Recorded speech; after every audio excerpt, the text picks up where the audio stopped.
आपका हमारी आध्यात्मिक यात्रा में हार्दिक स्वागत है।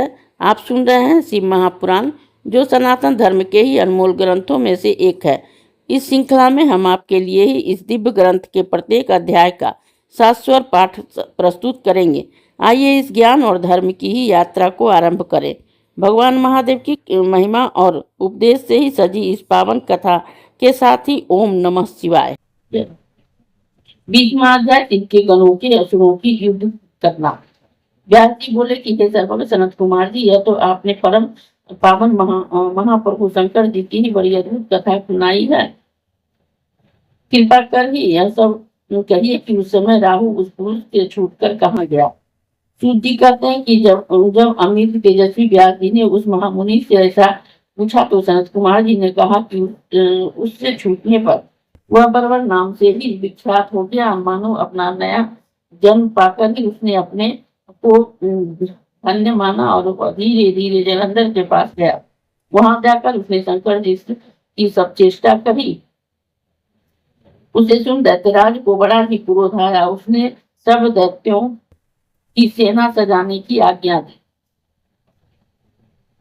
कालनेमी और शुंभ निशुंभ आदि महाबली दैत्य तैयार होने लगा। एक से एक महाबली दैत्य करोड़ों करोड़ों की संख्या में निकल युद्ध के लिए ही सन्नत हुए। महाप्रतापी सिंधु पुत्र शिव जी से ही युद्ध के लिए निकला। उसके आगे महर्षि शुक्र और छिन्न सिर राहु हुआ। फिर तो उसी समय ही जलंधर का मुकुट खिसक कर पृथ्वी पर गिर पड़ा। आकाश में मेघ सा छा गया। बड़े अपशब्द हुए। इधर इंद्रादि सब देवताओं ने एकत्र हो कैलाश पर शिव जी के पास पहुंचकर ही सब वृत्तांत कहा और यह भी कहा कि आपने जलंधर से युद्ध करने के लिए ही जो विष्णु जी को भेजा है वे उसके वशवर्ती हो गए हैं और अब वे लक्ष्मी सहित ही जलंधर के अधीन हो उसके ही घर में निवास करते हैं। अब देवताओं को भी वही रहना पड़ता है।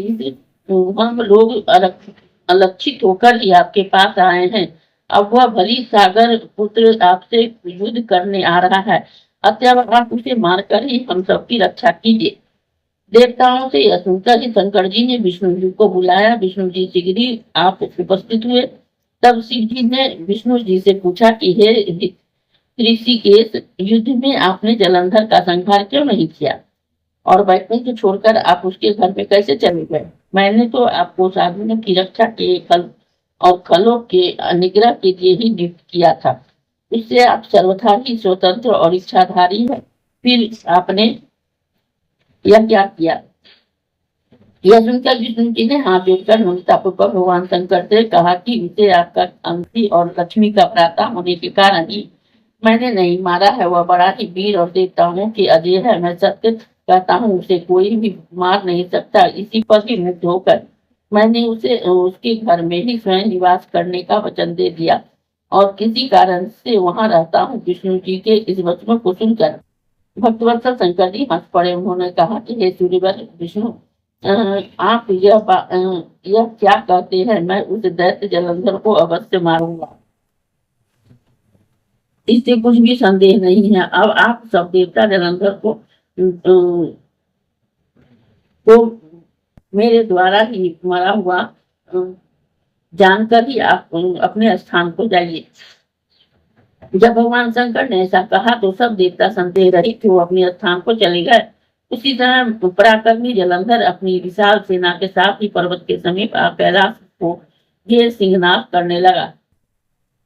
दैत्यों के नाद और कोलाहल से शिव जी क्रूर हो गए। उन्होंने अपनी नंदी आदि गणों को उससे युद्ध करने की आज्ञा दे दी। कैलाश के समीप ही भीषण युद्ध होने लगा। दैत्य अनेकों प्रकार के अस्त्र शस्त्र बरसाने लगे। भेड़ी, मृदंग, शंख, वीरू और हाथी, घोड़े और रथों को ही शब्दों से शब्दित हो पृथ्वी कांपने लगी।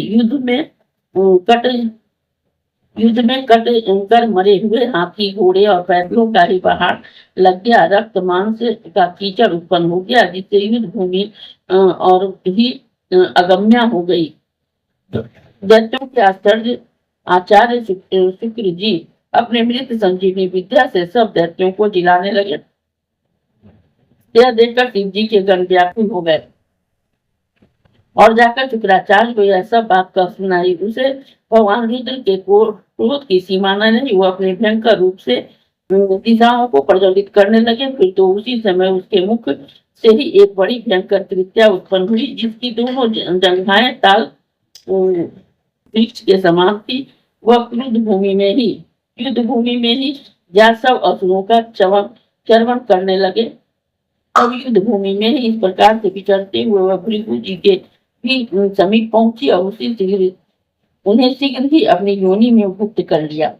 फिर स्वयं भी अंतर ध्यान हो गई। पिपरी जी के गुप्त हो जाने से दैत्य का मन भी मलिन पड़ गया। वे युद्ध भूमि को छोड़कर भागे। इस पर उसके शुंभ निशुंभ और कालनेमी आदि सेनापतियों ने अपने भागते हुए वीरों को रोककर शिवगणों पर बड़ा ही कठिन प्रहार आरंभ किया।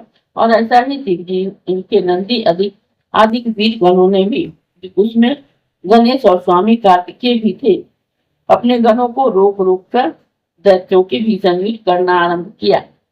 इस अध्याय के श्रवण हेतु आपका हृदय से धन्यवाद। हम आशा करते हैं कि शिव महापुराण की यह दिव्य कथा आपको आध्यात्मिक शांति और गहन ज्ञान प्रदान कर रही होगी। कृपया अगले अध्याय के लिए हमारे साथ जुड़े रहें और अपने सुझाव एवं भावनाएं कमेंट के माध्यम से अवश्य साझा करें। धर्म, भक्ति और ज्ञान की इस पावन यात्रा में आपका साथ हमारे लिए अत्यंत मूल्यवान है।